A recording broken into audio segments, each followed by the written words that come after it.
चलिए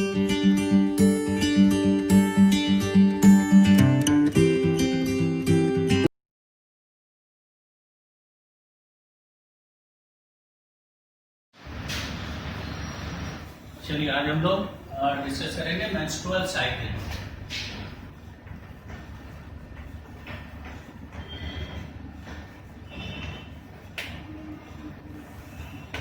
तो सबसे पहले हम लोग जानेंगे मेंस्ट्रुअल साइकिल है क्या।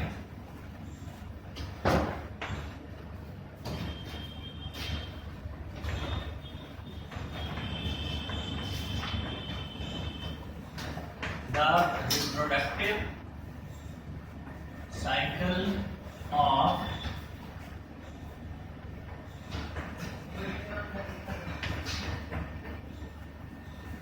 female primates यानी monkeys, apes and human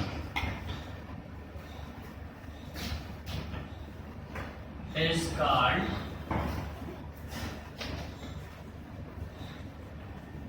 menstrual cycle. ठीक है, तो फीमेल प्राइमेट्स की जो रिप्रोडक्टिव साइकिल होती है उसको कहा जाता है मेंस्ट्रुअल साइकिल। इसके बाद मेंस्ट्रुअल साइकिल का जो पिक्यूलियर फीचर है,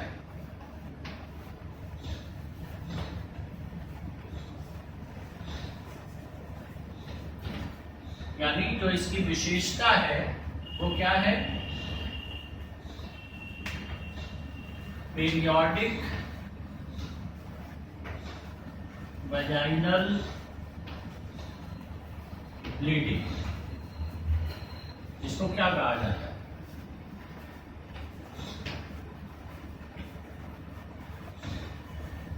मेंस्ट्रुएशन या मेंसेस या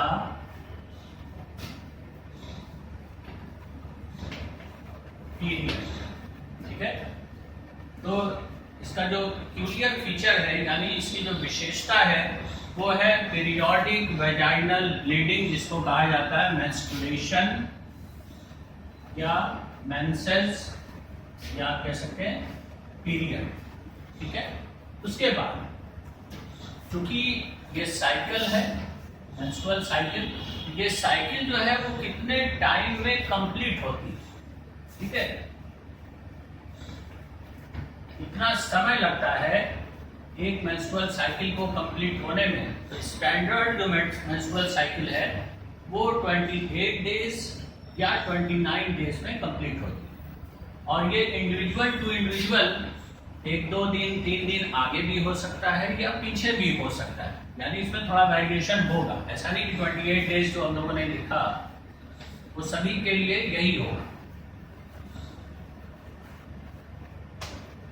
ठीक है, सभी के लिए ये ऐसा नहीं है कि या तो 28 या 29 दिन ही हो।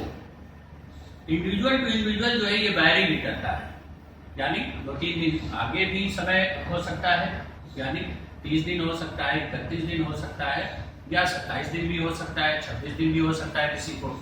लेकिन एक स्टैंडर्ड जो साइकिल है वो कंप्लीट होती है 28 डेज में। ठीक है, और इस साइकिल को हम लोग जब स्टडी करते हैं तो 3 फेजेस में स्टडी करते हैं।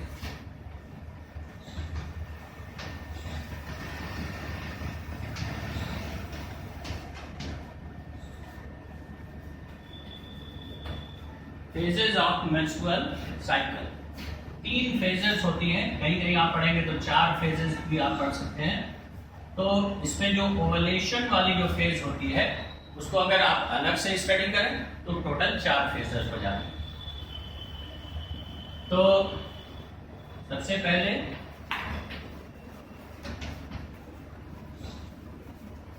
मेंस्ट्रुअल फेज या इसको ब्लीडिंग फेज भी कहा जाता है।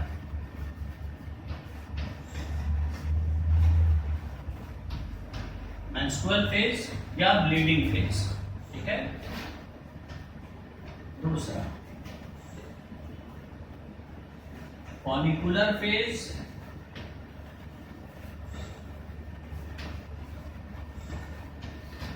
या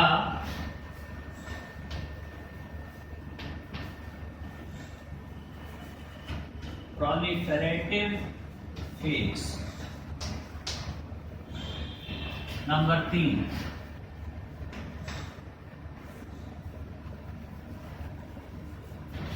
ल्यूटियल फेज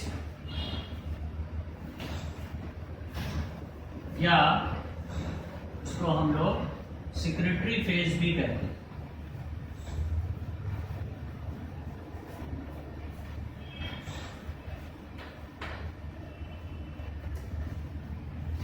तो एक बात आपको ये समझना जरूरी है कि 3 फेजेस हो गई, अभी आगे डिटेल में डिस्कस करेंगे हम लोग कि चूंकि ये साइक्लिक प्रोसेस है, इसको हम लोगों ने पहला क्यों लिखा, इसको दूसरा क्यों लिखा, इसको तीसरा, कोई भी आप पहला ले सकते हैं क्योंकि साइक्लिक प्रोसेस है। तो कहीं से भी एक साइकिल जो शुरू होगी, मान लीजिए इस पॉइंट से आप साइकिल शुरुआत करते हैं तो घूम करके फिर आप यहीं आ जाएंगे। मान लीजिए दूसरी फेज यहाँ से शुरू होती है, तीसरी यहाँ से शुरू होती है, तो आप यहाँ से अगर शुरू करेंगे तो भी आप घूम करके यहीं पहुँचेंगे। यहाँ से आप शुरू करते हैं फिर भी घूम करके यहीं पहुँचेंगे, यहाँ से शुरू करेंगे तो भी आप यहीं पहुँचेंगे।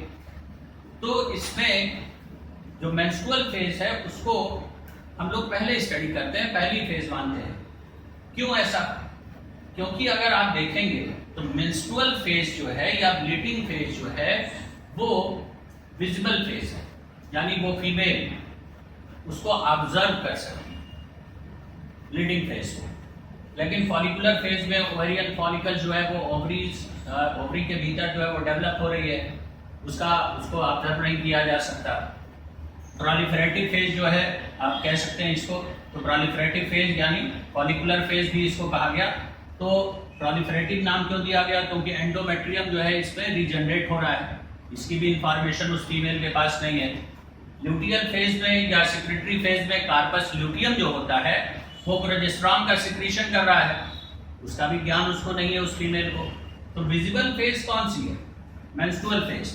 तो चूंकि साइक्लिक प्रोसेस है तो कहीं से फर्स्ट डे तो मानना पड़ेगा, तो जहां से इंडिकेशन मिलेगा कि हाँ मेंस्ट्रुअल साइकिल की शुरुआत हुई तो वो ब्लीडिंग से ही उसका इंडिकेशन मिलेगा। तो जिस दिन ब्लीडिंग होगी उस फीमेल को वो फर्स्ट डे होगा मेंस्ट्रुअल साइकिल, ठीक है।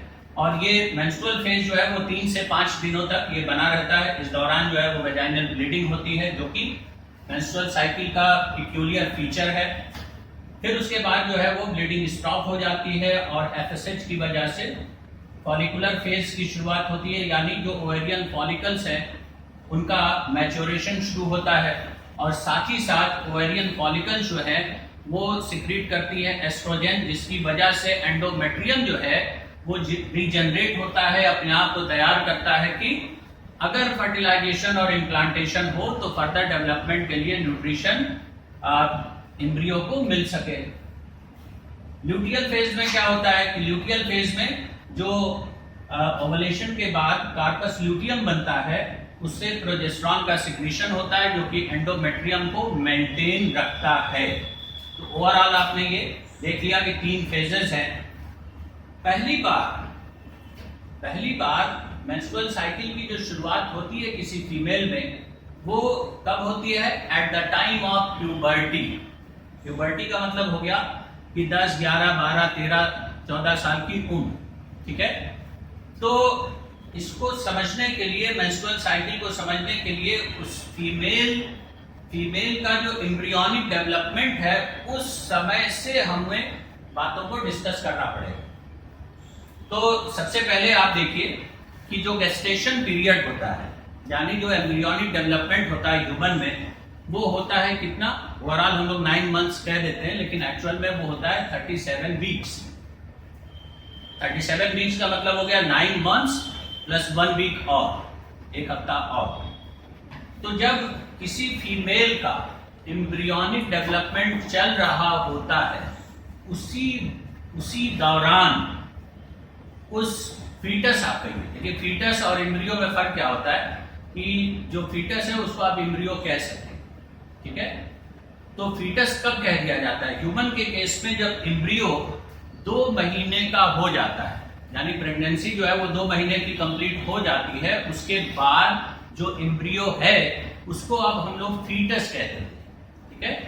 तो जो फीटल डेवलपमेंट चल रहा है तो फीटस में एम्ब्रियोनिक डेवलपमेंट के दौरान उसकी ओवरीज भी बनेंगी, फीमेल फीटस है तो, और जब उसकी ओवरीज बनेंगी तो उसकी ओवरीज के भीतर, ओवरी का डायग्राम हम लोग देख चुके हैं, उसमें आपने देखा था कि एक सिंपल क्यूबॉइडल एपिथेलियम की लेयर है जिसको कहा जाता है जर्मिनल एपिथेलियम। तो जर्मिनल एपिथेलियम जो है उसमें डिविजन्स होते हैं और उस फीमेल फीटस की ओवरीज में फॉर्मेशन हो जाता है किसका, ऊगोनिया का, ठीक है।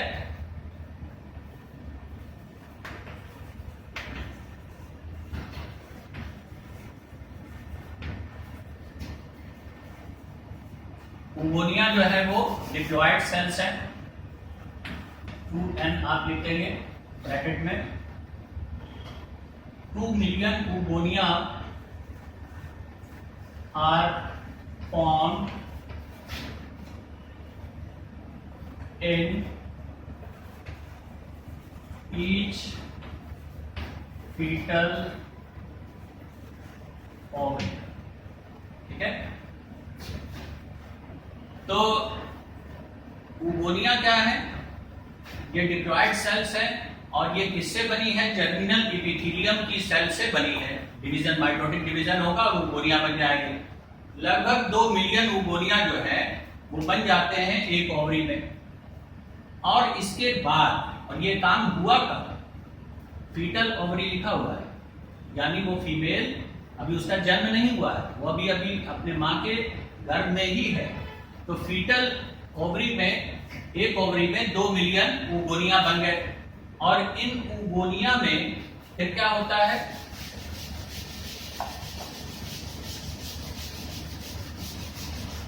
माइटोटिक डिफरेंशिएशन, यानी सेल डिवाइड भी होगी और उसमें कुछ चेंजेस भी आएंगे, यानी वो सेल्स जो है वो न्यूट्रिशन इकट्ठा करेंगी और कुछ बड़ी हो जाएंगी। तो इसके लिए टर्म इस्तेमाल किया जाता है माइटोटिक डिफरेंशिएशन।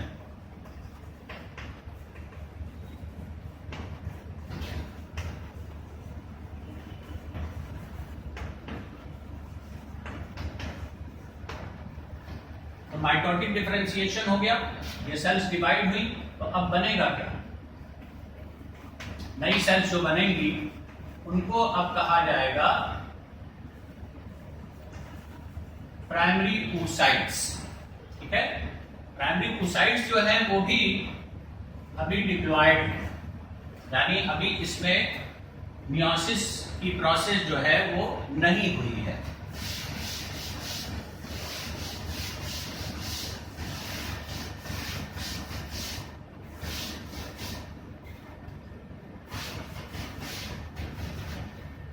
इसके बाद क्या होगा कि प्राइमरी oocytes के चारों तरफ ग्रैनुलोसा सेल्स आ जाती हैं।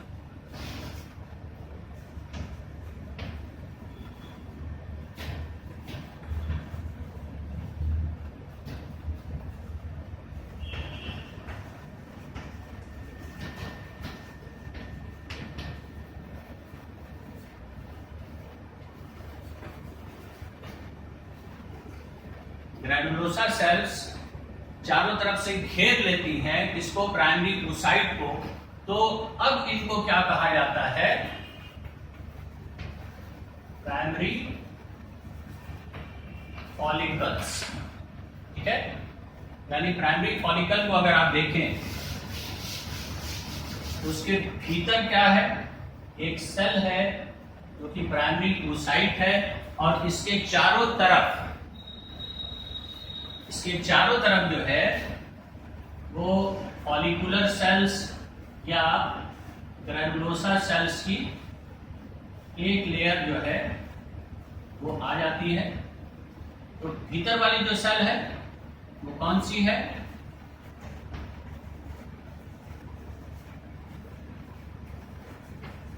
Primary oocyte। और इसके चारों तरफ जो दूसरी सेल्स आपको दिख रही है वो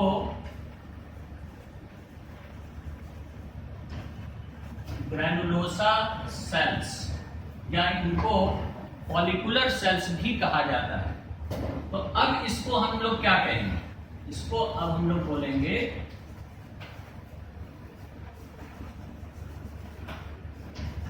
प्राइमरी फॉलिकल। ठीक, तो अब उस फीमेल फीटस की ओवरीज में प्राइमरी फॉलिकल जो है वो मौजूद है। इसके बाद जो है अब क्या होगा कि उस फीमेल फीटस का जन्म हुआ और उसके बाद धीरे धीरे उसकी उम्र जो है अब बढ़ना शुरू हुई। इसी के साथ साथ क्या होगा कि उसकी ओवरीज में जो प्राइमरी फॉलिकल्स मौजूद हैं वो धीरे धीरे डिजेनरेट होना शुरू होंगी। ठीक है,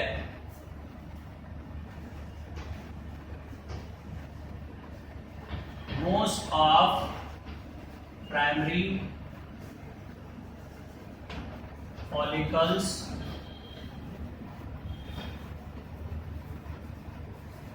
degenerate and only 60,000 to 80,000 follicles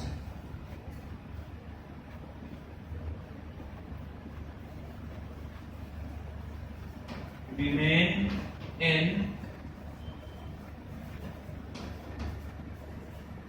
ovary.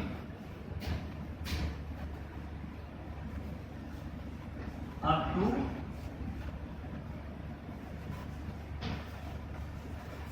puberty.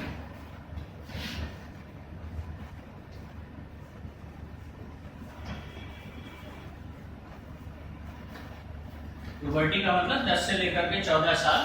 किसी फीमेल में जो है वो 10 साल में ही मेंस्ट्रुअल साइकिल की शुरुआत हो जाती है, किसी में 11 में, किसी में 12 में, किसी में 13 साल में, किसी में 14 साल में। तो ये जो उम्र होती है जब से गैमेटोजेनेसिस की शुरुआत हो जाती है उसको हम लोग कहते हैं क्या, प्यूबर्टी।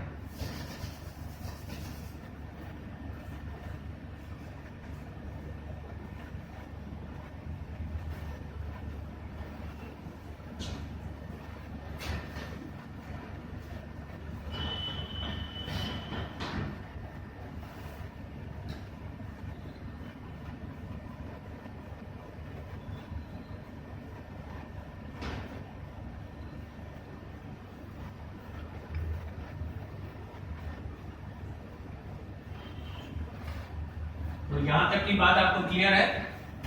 देखिए, फीमेल फीटस का एम्ब्रियोनिक डेवलपमेंट जब चल रहा है उसी दौरान उसकी ओवरीज में मौजूद जर्मिनल एपिथेलियम में माइटोटिक डिवीजन होगा और उनसे बन जाएंगी क्या, ऊगोनिया। एक ओवरी में लगभग 2 मिलियन ऊगोनिया जो है वो मौजूद है। और इन ऊगोनिया में फिर क्या होता है, माइटोटिक डिफरेंशिएशन, यानी ये सेल्स फिर से डिवाइड होती हैं और सेल्स जो है उसमें न्यूट्रिशन इकट्ठा होता है, सेल्स का साइज बढ़ जाता है और फिर अब नई जो सेल्स बनी डिवीजन के बाद उनको कहा जाता है प्राइमरी oocytes। ठीक है, अब इन प्राइमरी oocytes के चारों तरफ ग्रैनुलोसा सेल्स या फॉलिकुलर सेल्स आकर के घेर लेती हैं, जैसे इस डायग्राम में आपको दिख रहा है। तब इसको हम लोग क्या कह देंगे, अब प्राइमरी फॉलिकल। तो एक प्राइमरी फॉलिकल को आप यहाँ पर देख पा रहे हैं। तो प्राइमरी फॉलिकल के भीतर कौन सी सेल है, primary oocyte। Primary oocyte diploid है, अभी मियोसिस इसमें नहीं हुआ है। ठीक, अब जो है उस फीमेल फीटस का जन्म हो जाएगा और जन्म से लेकर के फिर 10, 11, 12 साल की, 13 साल की उम्र तक पहुंचते पहुंचते मैक्सिमम प्राइमरी फॉलिकल्स, देखिए oocytes जो है उन्हीं के चारों तरफ ग्रैनुलोसा सेल्स आई है, तो 2 मिलियन कम से कम जो है वो एक ओवरी में प्राइमरी फॉलिकल्स होंगी। लेकिन उनमें से मैक्सिमम जो है वो डिजेनरेट हो जाती है। जैसे जैसे जैसे उम्र बढ़ती है डिजेनरेट होती चली जाती हैं और प्यूबर्टी अटेन करने तक एक ओवरी में 60,000 से 80,000 फॉलिकल्स जो है वो बची रहती है। अब जो है वो प्यूबर्टी का समय पहुंच गया है। अब यहीं से मेंस्ट्रुअल साइकिल की शुरुआत होगी। क्योंकि ये बैकग्राउंड समझना जरूरी है मेंस्ट्रुअल साइकिल को समझने के लिए। अब क्या होगा कि at the time of puberty FSH का लेवल जो है वो बढ़ेगा, ठीक है। अभी उस फीमेल को याद रखिएगा, अभी कोई मेंस्ट्रुअल साइकिल जो है अभी शुरू भी नहीं हुई, तो अब होगा क्या,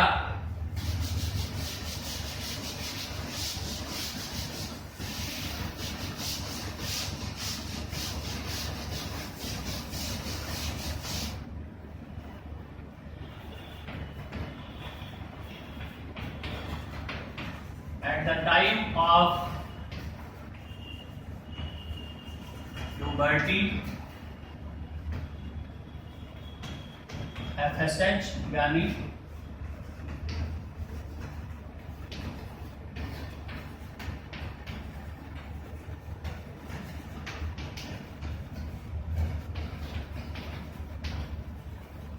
फॉलिकल स्टिमुलेटिंग हार्मोन, ये आपको पता है, ये सिक्रीट होता है हार्मोन कहां से, एंटीरियर पिट्यूटरी से। At the time of puberty FSH level increases, FSH का लेवल इंक्रीज करता है यानी बढ़ता है। तो एफएसएच नाम से ही आपको पता चल रहा होगा इसका फंक्शन। अभी आपने देखा कि ओवरी में, एक ओवरी में 60 to 80,000 प्राइमरी फॉलिकल्स जो है वो मौजूद है। इन्हीं फॉलिकल्स को ये हार्मोन क्या करता है, स्टिमुलेट करता है। स्टिमुलेट करने से मतलब ये है, ये प्राइमरी फॉलिकल डेवलप होगी, उससे बनेगी सेकेंडरी फॉलिकल, सेकेंडरी फॉलिकल से बनेगी टर्शियरी फॉलिकल, टर्शियरी फॉलिकल के बाद फिर बनेगी मैच्योर ग्राफियन फॉलिकल, ठीक है, इंक्रीजेस। उसके बाद क्या होगा, due to effect of FSH about 20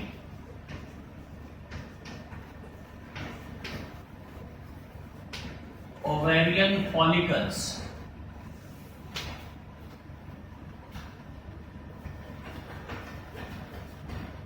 start maturing, but only one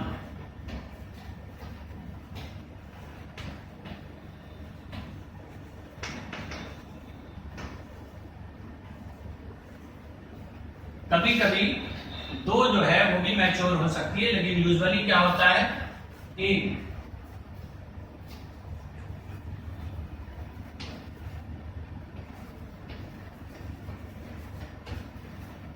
becomes mature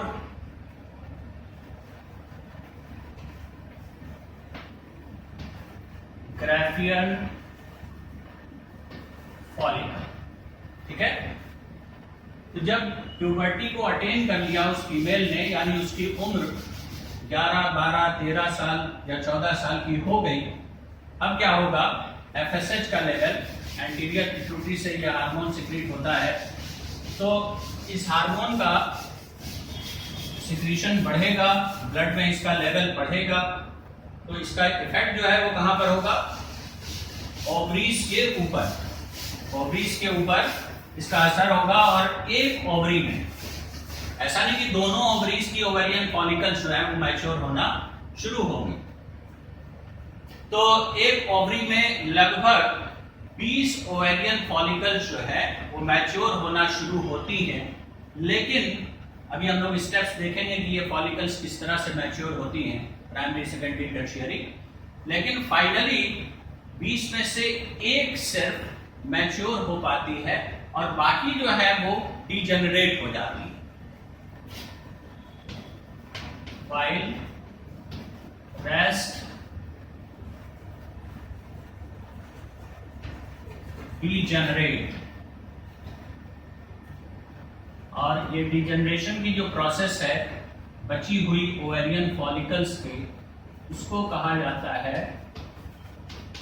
एट्रीजिया।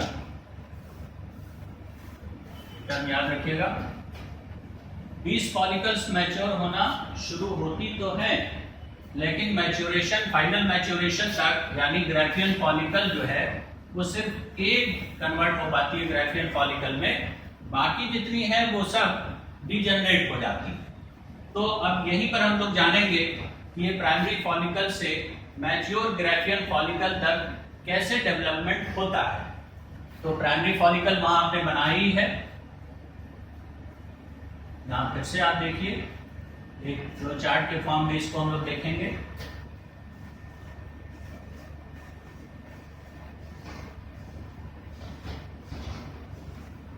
ये हो गई प्राइमरी फॉलिकल।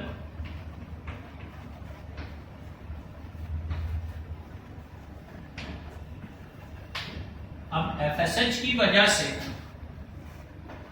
इनका डेवलपमेंट शुरू हो रहा है, और ये बीच में कौन सी सेल है वहां आप देख सकते हैं लेवल किया गया है, प्राइमरी oocyte मौजूद है, उसके चारों तरफ ग्रैनुलोसा सेल्स है।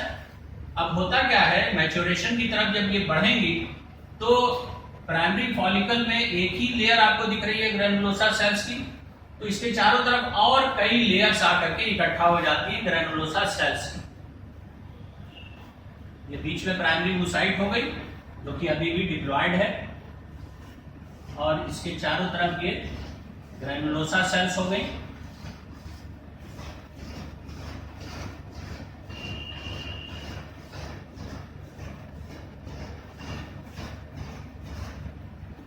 इसके अलावा इसके चारों तरफ नॉन सेलुलर तो और लेयर्स आ जाती हैं, जिनको थीका एक्सटर्ना और थीका इंटरना कह दिया जाता है। थीका का मतलब कवरिंग होता है, एक्सटर्ना मतलब बाहर की तरफ। इसको आप चाहें तो यहाँ लेबल कर दिया जाए, थीका एक्सटर्ना, और जो भीतर की तरफ है वो थीका इंटरना।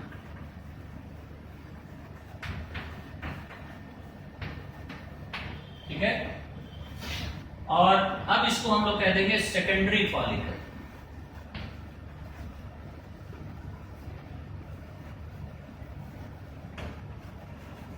ये हो गई सेकेंडरी फॉलिकल। ये किसकी वजह से हो रहा है, एफएसएच की वजह से हो रहा है। फिर जो है वो सेकेंडरी फॉलिकल फर्दर डेवलप होगी और टर्शियरी फॉलिकल में कन्वर्ट होगी। अब यहाँ हम लोग जानेंगे कि सेकेंडरी और टर्शियरी में फिर फर्क क्या है।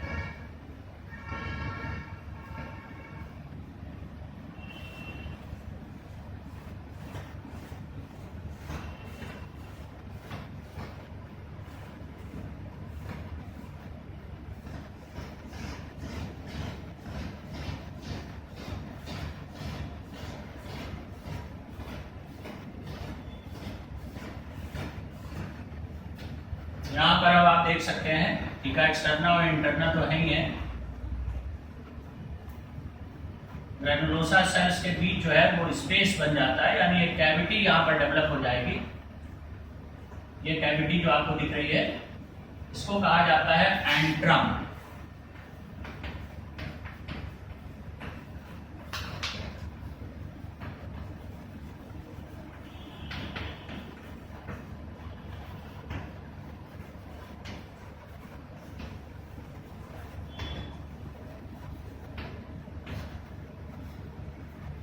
एंट्रम जिसमें कि एक फ्लूइड जो है वो भरा रहता है, फ्लूइड फिल्ड कैविटी है, और उस फ्लूइड को कहा जाता है लिकर फॉलिकुलाई। तो अब इसको क्या बोल देंगे, यही कहलाएगी tertiary follicle.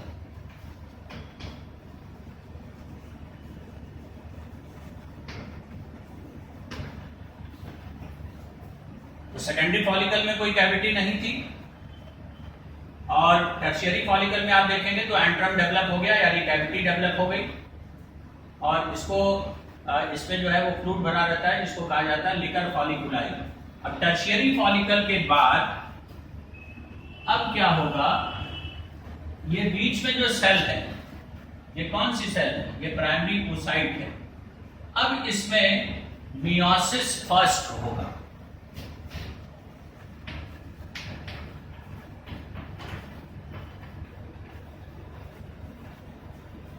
Meiosis first occurs in primary oocyte। तो मियोसिस फर्स्ट जो होता है वो आप जानते हैं उसमें रिडक्शन डिवीजन होता है, यानी क्रोमोसोम्स का नंबर जो है वो आधा रह जाएगा। यानी अब जो प्राइमरी oocyte है उसमें मियोटिक डिवीजन जब मियोसिस फर्स्ट हो गया तो अब क्या होगा, ये सेल हैप्लॉइड हो जाएगी। यानी अब इसके बाद जो फॉलिकल बनेगी उसको कहा जाएगा मैच्योर ग्राफियन फॉलिकल। इसके भीतर जो सेल है अब वो कहलाएगी सेकेंडरी oocyte।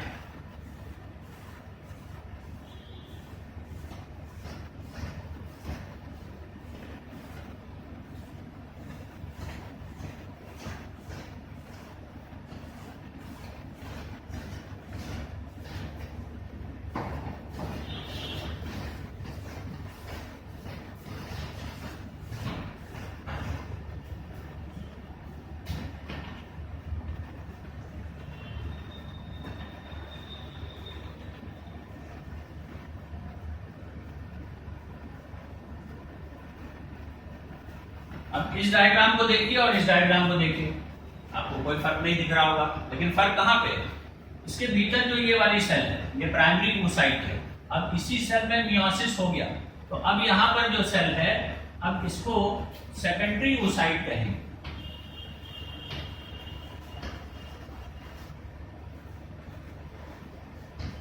Secondary oocyte। और ये सेल जो है वो कैसी है, अब हैप्लॉइड है। तो दोनों में फर्क आप समझ गए, टर्शियरी फॉलिकल और ये हो गया मैच्योर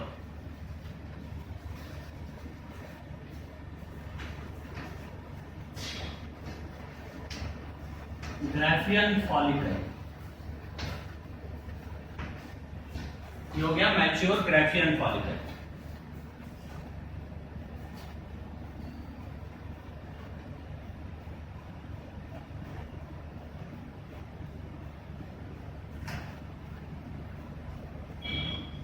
ये जो डेवलपमेंट एक ओवरी में हुआ तो देखिए लगभग 20 हम लोगों ने लिखा कि 20 ओवेरियन फॉलिकल्स यानी प्राइमरी फॉलिकल्स मैच्योरेशन की तरफ बढ़ती हैं।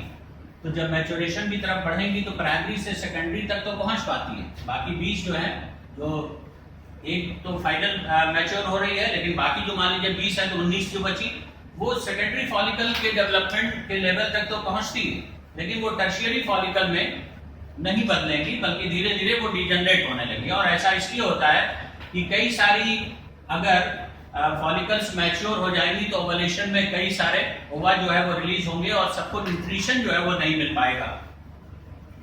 तो इस तरह से मैच्योर ग्राफियन फॉलिकल जो है वो बन गई। ये डेवलपमेंट का लेवल आपने देखा।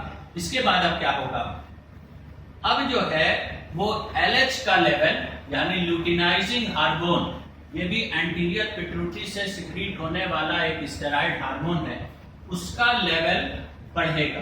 ठीक है, अब आप देखिए FSH की वजह से एक फॉलिकल फाइनली मैच्योर हो पाई जिसको कहा गया मैच्योर ग्राफियन फॉलिकल, और इसके भीतर जो है वो सेकेंडरी oocyte मौजूद है क्योंकि इसमें मियोसिस फर्स्ट जो है वो हो चुका है। अब क्या होगा, LH का लेवल ल्यूटिनाइजिंग हार्मोन का लेवल जो है वो अचानक से बढ़ेगा जिसको कहा जाएगा LH सर्ज, जिसकी वजह से मैच्योर ग्राफियन फॉलिकल जो है वो रप्चर हो जाएगी। यानी ये मैच्योर ग्राफियन फॉलिकल रप्चर होगी और इसके भीतर मौजूद जो सेकेंडरी oocyte है वो रिलीज हो जाएगी, ओवरी से बाहर निकल जाएगी। ओवरी से बाहर निकलेगी तो पेरिटोनियल कैविटी में पहुंचेगी, लेकिन वो इधर उधर नहीं भी कर सकती, क्योंकि अगर आप ओवरी की लोकेशन और फैलोपियन ट्यूब को देखेंगे तो मान लीजिए कि अगर ये ओवरी है, ठीक है, और फैलोपियन ट्यूब जो है इसका जो इंफंडिकुलम वाला पार्ट है वो ऐसे रहता है, और इसमें जो फिंगर लाइक प्रोसेसेस आपको दिख रहे हैं ये फिम्बरी है। तो यहाँ से जब सेकेंडरी oocyte रिलीज होगी, मान लीजिए यहाँ से ये ओवरी है, इसके भीतर से ये रप्चर हुआ, ये सेकेंडरी oocyte ये चौक जैसे है, ये बाहर निकलेगी तो ये फिम्बरी ऐसे है, ये इसको कलेक्ट कर लेंगी और ये फैलोपियन ट्यूब के भीतर, क्योंकि खोखली है वो, उसके भीतर ये सेकेंडरी oocyte को पहुंचा दिया जाएगा सीलिया की मदद से। तो इस तरह से सेकेंडरी oocyte का मैच्योर ग्राफियन फॉलिकल से बाहर निकलना, रिलीज होना, ये कहलाता है ओवलेशन। अब ये ओवलेशन हो गया, इसके बाद सेकेंडरी oocyte कहाँ पहुंच गई? ये पहुंच गई फैलोपियन ट्यूब में, और जो बाकी बचा हुआ हिस्सा है मैच्योर ग्राफियन फॉलिकल का, वो क्या बनाएगा? Corpus luteum. ठीक है, कॉर्पस ल्यूटियम जो है वो क्या है? ये मैच्योर ग्राफियन फॉलिकल का बचा हुआ हिस्सा है। मैच्योर ग्राफियन फॉलिकल के भीतर से सेकेंडरी oocyte तो निकल गई, ओवलेशन हो गया, और सेकेंडरी oocyte पहुंच गई फैलोपियन ट्यूब में। तो ग्राफियन फॉलिकल का बचा हुआ हिस्सा जो है वो क्या बना लेगा? ये ओवरी के भीतर ही है, वो बाहर नहीं निकला है। ओवरी के भीतर ही उसने क्या बना लिया? Corpus luteum. कॉर्पस का मतलब बॉडी होता है, ल्यूटियस का मतलब होता है येलो। तो कॉर्पस ल्यूटियम का मतलब हो गया येलो बॉडी। इसमें ल्यूटिन नाम का पिगमेंट जो है वो पाया जाता है, जिसकी वजह से ये येलोइश इसका अपीयरेंस होता है, इसलिए इसको ये नाम मिल गया। अब जो है इसी के साथ थोड़ा सा पीछे आइए। एफएसएच की वजह से जो फॉलिकल्स मैच्योर हो रही थी, साथ साथ दो काम होता है, तो फॉलिकल मैच्योर भी हो रही है, और साथ ही साथ मैच्योरिंग ओवेरियन फॉलिकल्स जो हैं वो सिक्रीट करती हैं एस्ट्रोजन। ये एक हार्मोन है, स्टेरॉयड हार्मोन है। और एस्ट्रोजन का काम क्या है कि जो एंडोमेट्रियम है, जब हम लोग यूट्रस पढ़ रहे थे तो आपने उसमें पढ़ा है कि 3 लेयर्स होती हैं। आउटर मोस्ट जो है वो पेरीमेट्रियम, बीच वाली मायोमेट्रियम, और इनर मोस्ट फंक्शनल लेयर जो है वो क्या कहलाती है? एंडोमेट्रियम। एंडोमेट्रियम फंक्शनल लेयर इसलिए कहलाती है क्योंकि जब फर्टिलाइजेशन और इम्प्लांटेशन होगा तो न्यूट्रिशन यहीं से मिलेगा। यानी ये हेल्पफुल है किसमें? प्रेगनेंसी को मेंटेन रखने के लिए, और जो एम्ब्रियो और फीटस डेवलप होगा उसको न्यूट्रिशन भी इसी लेयर से मिलेगी, क्योंकि इसी लेयर के साथ जो कोरियोनिक विलाई होते हैं वो उनके बीच इस तरह से इंटरडिजिटेशन हो जाता है, जिससे एक फंक्शनल यूनिट बनती है जिसको कहते हैं प्लेसेंटा। उसके बारे में आगे हम लोग डिस्कस करेंगे तो और आपको बात क्लियर हो जाएगी। तो यहाँ पर अब आप देखिए कि जो मैच्योरिंग ओवेरियन फॉलिकल्स है वो एक काम और कर रही हैं कि वो एस्ट्रोजन हार्मोन का सिक्रीशन करने लगती हैं, और ये एस्ट्रोजन जो है वो एंडोमेट्रियम जो है उसमें जो सेल्स है उसका प्रोलिफरेशन करता है, यानी सेल्स डिवाइड होना शुरू हो जाती हैं, जिससे कि एंडोमेट्रियम की लेयर मान लीजिए इतनी पतली है, धीरे धीरे मोटी होने लगती है, और उसमें ब्लड वेसल्स भी डेवलप होना शुरू हो जाती हैं। यानी वो पूरी तरह से प्रिपेयर होता है कि अगर फर्टिलाइजेशन हो तो इम्प्लांटेशन हो सके। तो एक पॉइंट आप देखिए, maturing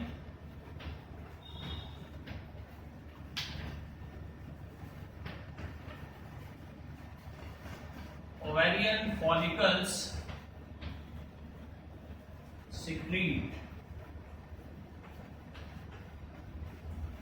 estrogen, which causes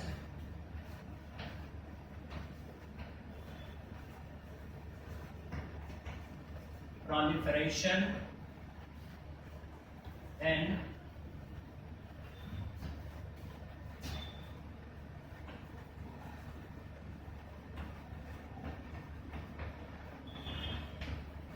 endometrium. ठीक है, और जब मैच्योर हो गई तो एलएच की वजह से क्या हुआ? मैच्योर ग्राफियन फॉलिकल रप्चर हो गई, सेकेंडरी oocyte रिलीज हो गई यानी ओवलेशन, और बचा हुआ हिस्सा क्या बना ले रहा है? ओवरी के भीतर कॉर्पस ल्यूटियम। कॉर्पस ल्यूटियम जो है वो अब प्रोजेस्टेरॉन का सिक्रीशन शुरू कर देता है, और ये प्रोजेस्टेरॉन देखिए एंडोमेट्रियम यहाँ पर प्रिपेयर हो रही है। कब हो रही है? जब ओवेरियन फॉलिकल्स मैच्योर हो रहे हैं। ठीक, और मैच्योर हो रही है तब तक ये एंडोमेट्रियम प्रिपेयर हो रही थी, अब प्रिपेयर हो चुकी है।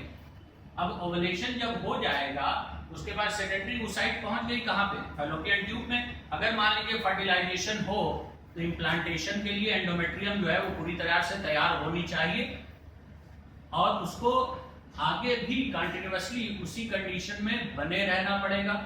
उसके लिए कौन जिम्मेदार है? उसके लिए जिम्मेदार है प्रोजेस्टेरॉन, यानी एंडोमेट्रियम को मेंटेन रखने की जिम्मेदारी किसकी है? प्रोजेस्टेरॉन की। और एंडोमेट्रियम को प्रिपेयर किसने किया? वो किया ओवेरियन फॉलिकल्स जो डेवलप हो रही थी, वो सिक्रीट कर रही थी एस्ट्रोजन। तो एस्ट्रोजन ने प्रोलिफरेशन की वजह से एंडोमेट्रियम को जो है वो प्रिपेयर किया और उसको रिटेन करना यानी बचाए रखना, उसी कंडीशन में बनाए रखना, वो किसकी जिम्मेदारी है? कार्पस ल्यूटियम से सिक्रीट होने वाले प्रोजेस्टेरॉन की जिम्मेदारी है।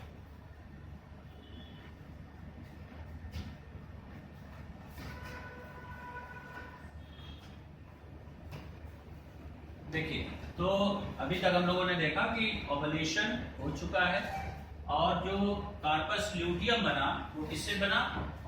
जो मैच्योर ग्राफियन फॉलिकल है, ठीक है। यहाँ पर एक बार फिर से आप देखिए मैच्योर ग्राफियन फॉलिकल को, ये सेकेंडरी oocyte हो गई इसके भीतर, इसके चारों तरफ जो है वो ग्रैनुलोसा सेल्स है।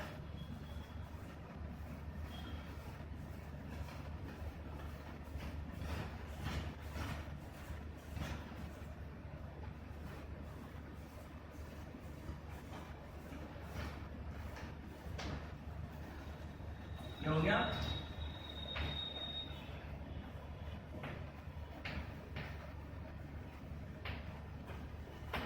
ग्राफियन फॉलिकल जो है वो रप्चर होगी किसकी वजह से? LH surge. सर्ज का मतलब तरंग होता है, वेव होता है। अचानक से LH का लेवल बढ़ेगा और ये रप्चर हो जाएगी ग्राफियन फॉलिकल और इसके भीतर जो सेकेंडरी oocyte है ये रिलीज हो जाएगी और बचा हुआ हिस्सा जो है तो बनाएगा क्या? Corpus luteum.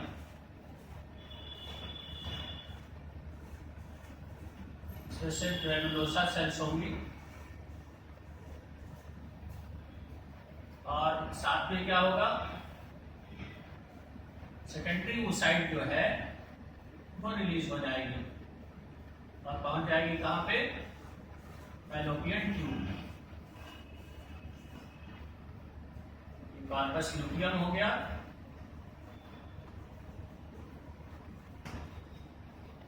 और ये हो गया सेकेंडरी oocyte। इसके चारों तरफ जो है वो कुछ ग्रैनुलोसा सेल्स बची रहती है, ऐसा नहीं कि सिर्फ सेकेंडरी oocyte रहेगी। और ये घटना जो है वो क्या कहलाएगी? ओवुलेशन, ठीक है।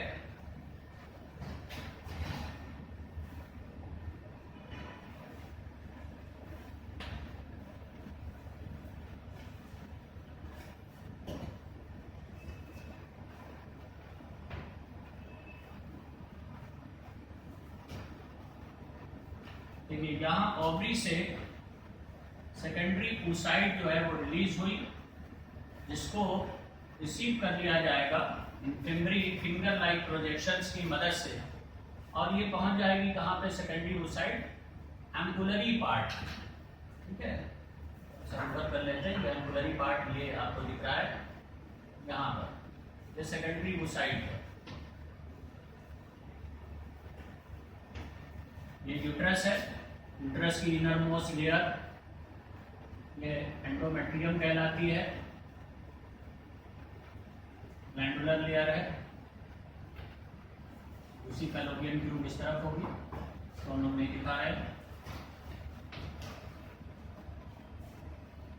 ये सर्वाइकल कैनाल हो गई।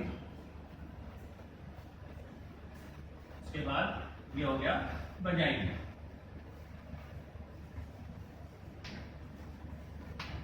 ठीक है। तो सेकेंडरी oocyte जो है ओवुलेशन के बाद पहुंच चुकी है ampullary part of fallopian tube, जो हो जाएगा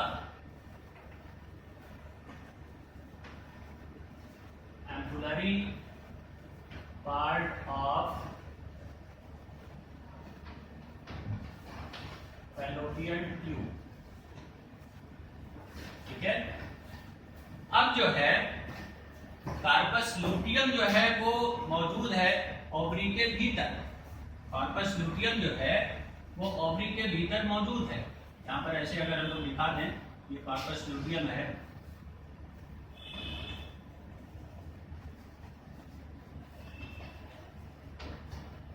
इसका काम क्या है?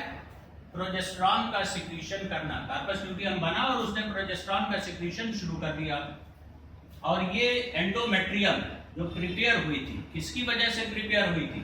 एस्ट्रोजन की वजह से। एस्ट्रोजन किसने सिक्रेट किया था? मैच्योरिंग ओवेरियन फॉलिकल्स ने सिक्रेट किया था। तो अब इसको मेंटेन रखने के लिए कार्पस लूटियम जो है वो सिक्रेट कर रहा है प्रोजेस्टेरॉन। अब देखिए सेकेंडरी oocyte पहुंच चुकी है कहां पे? फैलोपियन ट्यूब में। और अब इसके पास सिर्फ 24 घंटे का टाइम है। ये सेल हैप्लॉइड सेल है और ये 24 घंटे तक जिंदा रहेगी।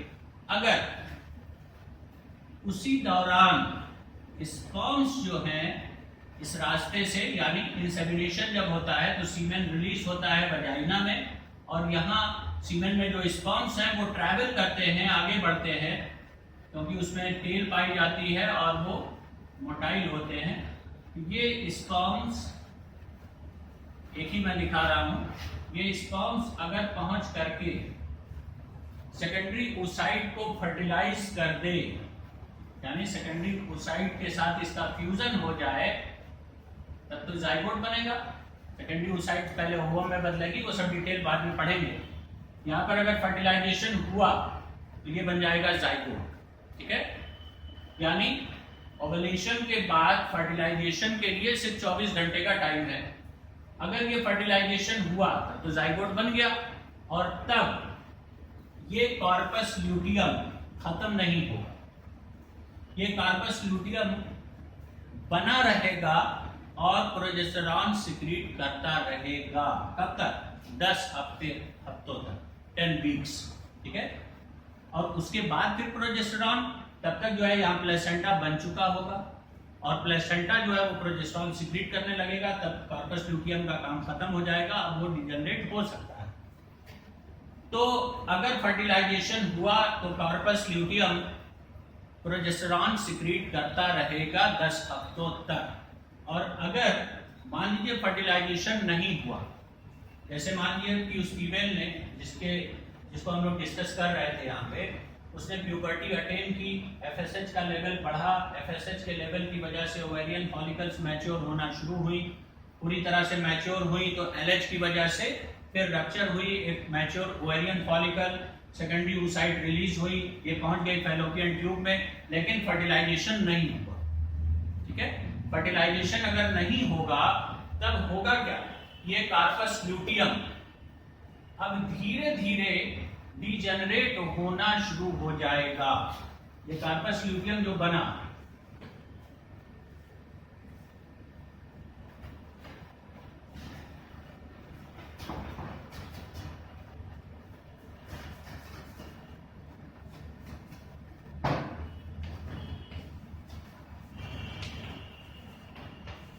if fertilization occurs, then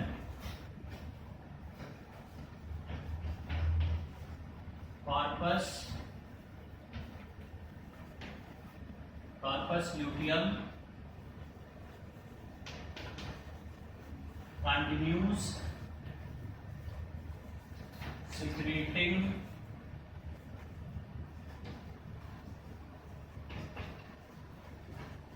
progesterone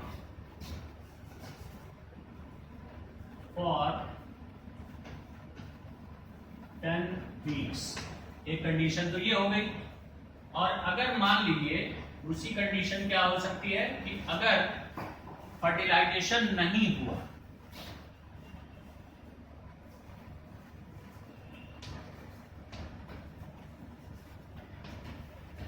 if fertilization does not occur then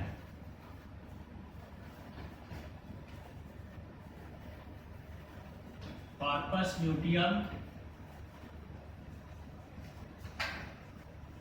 degenerates and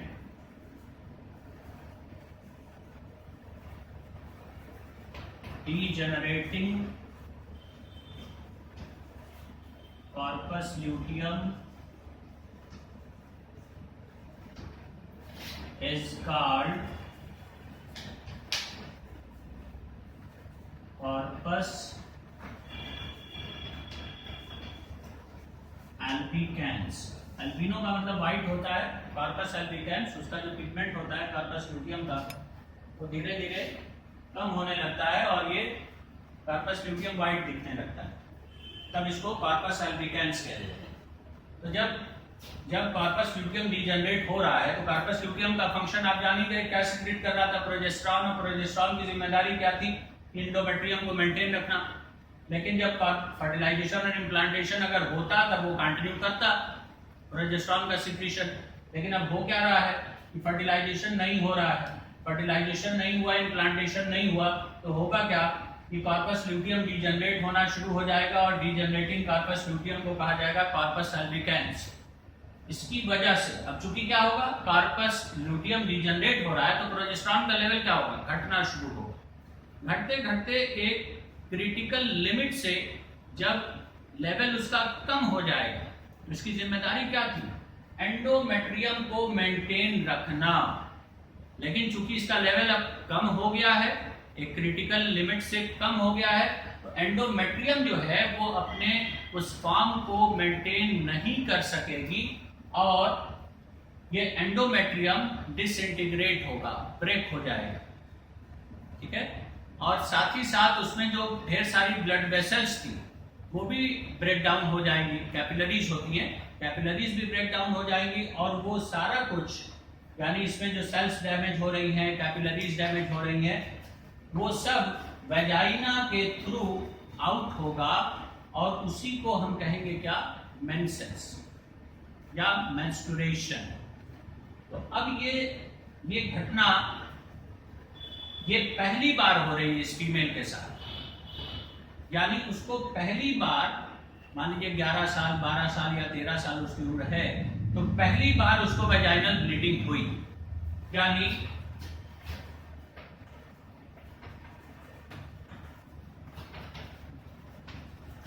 first menstruation, इसको कहा जाएगा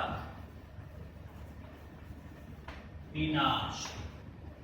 ठीक है, तो जिस दिन इसको पहली ब्लीडिंग होगी वो होगा first day of first menstrual cycle. बात समझ गया, first day of first menstrual cycle. अब इसी को हम लोग रिपीट करेंगे, ये तो पहली बार घटना हुई, अब इसी को रिपीट करेंगे और ये साइकिल रिपीट होती चली जाएगी और उसमें 3 फेजेस जो हैं उसको इसी में हम लोग डिस्कस कर लेंगे, तीनों फेजेस आपको क्लियर हो जाएंगे। अब देखिए, पहली बार उस फीमेल को ब्लीडिंग शुरू हुई जिसको कहा गया विनाश, और ये ब्लीडिंग, ये वेजाइनल ब्लीडिंग उसको 3 से 5 दिनों तक कंटिन्यू रहेगी। तो वो पहली फेज हो जाएगी जो पहले हम लोगों ने लिखा था, मेंस्ट्रुअल फेज। ठीक है, मेंस्ट्रुअल फेज में क्या हुआ, इसको और क्या कह दिया गया, ब्लीडिंग फेज। ठीक है, और इसमें होगा क्या,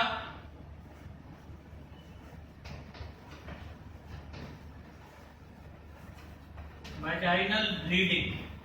इसका अमाउंट अगर आप देखें तो 10 ml से लेकर के 35 ml तक होता है, लेकिन अगर 80 ml तक भी हो तो भी उसको नॉर्मल ही कंसिडर किया जाता है। ठीक है, और ये मेंस्ट्रुअल फेज या ब्लीडिंग फेज जो है वो कितने दिनों तक बनी रहेगी, 3 to 5 डेज, 3 से 5 दिनों तक जो है वो ब्लीडिंग होती रहेगी। तो काउंटिंग कैसे होगी, हम लोगों ने लिखा कि 28 दिन की साइकिल होती है या 29 दिन की होती है। तो काउंटिंग जो है कहां से शुरू करेंगे, जिस दिन वेजाइनल ब्लीडिंग होगी वो फर्स्ट डे होगा। और चूंकि ये पहली साइकिल शुरू हुई है तो first day of first menstrual cycle. अब उस फीमेल को 3 से 5 दिनों तक ब्लीडिंग होती रहेगी। इसके बाद धीरे धीरे जो कैपिलरीज है उसमें जो है वैसोकॉन्स्ट्रिक्शन होगा, कैपिलरीज सिकुड़ेंगी और धीरे धीरे करके ब्लीडिंग जो है वो स्टॉप हो जाएगी।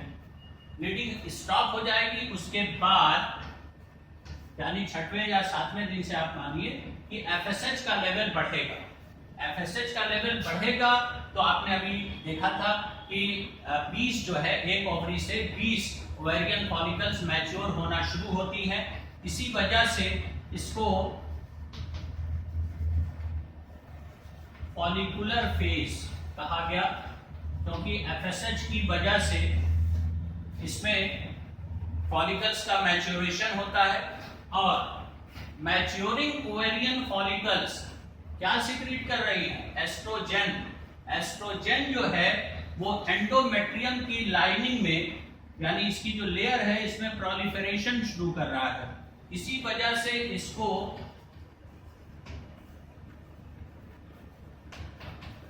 प्रोलिफरेटिव फेज भी कहा जाता है। और इस फॉलिकुलर फेज या प्रोलिफरेटिव फेज को आप पोस्ट मेंस्ट्रुअल और प्री ओवलेटरी भी कह सकते हैं, क्योंकि फॉलिकल्स मैच्योर होंगी। जैसे 6वें दिन या 7वें दिन से आप मानिए 8वां दिन, 9वां दिन, 10वां दिन, 11वां दिन, 12वां दिन, 14वां दिन, 13वां दिन, 14वां दिन। तो 14th डे को यानी साइकिल अगर 28 दिन की है तो उसके मिड में LH का लेवल वो बढ़ता है।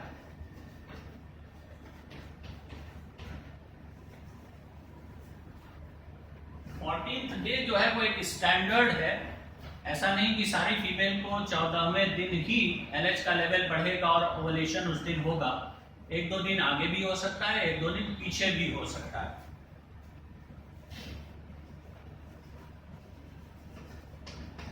रिजल्टिंग ओवुलेशन, ठीक है, ओवुलेशन हो गया। अब वहां से आप देखिए कार्पस ल्यूटियम जो है वो ओवरी के भीतर बन गया और सेकेंडरी oocyte रिलीज होकर के पहुंच गई कहां पे? फैलोपियन ट्यूब में।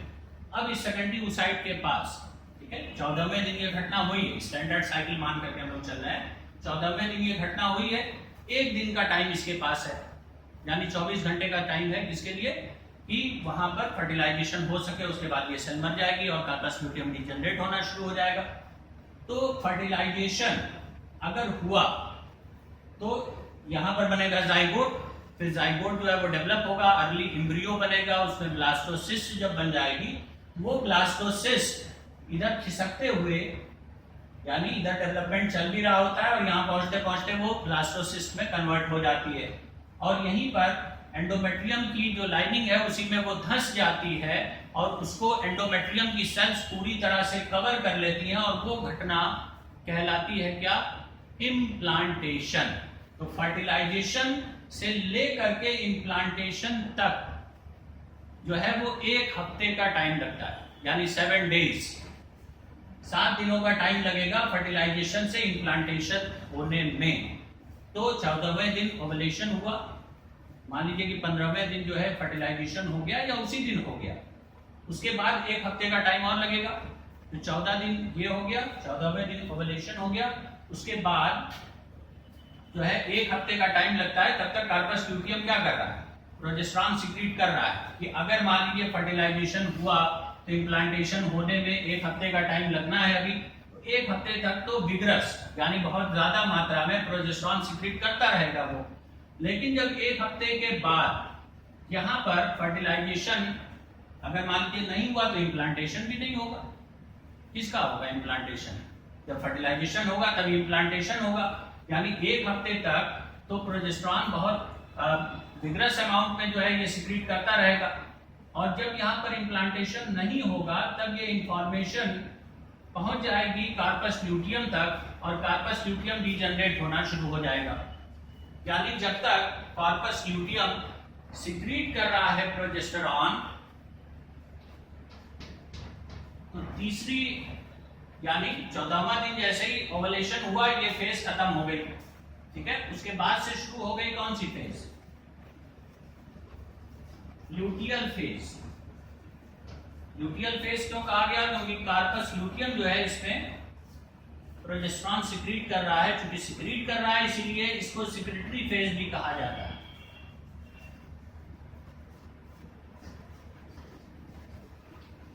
इसको सिक्रेटरी फेज भी कहा गया, ल्यूटियल फेज या सिक्रेटरी फेज। और इस दौरान जो है वो कार्पस ल्यूटियम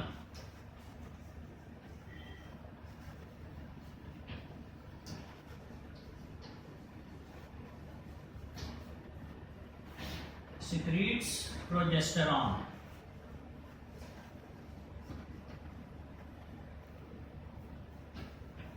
ठीक है।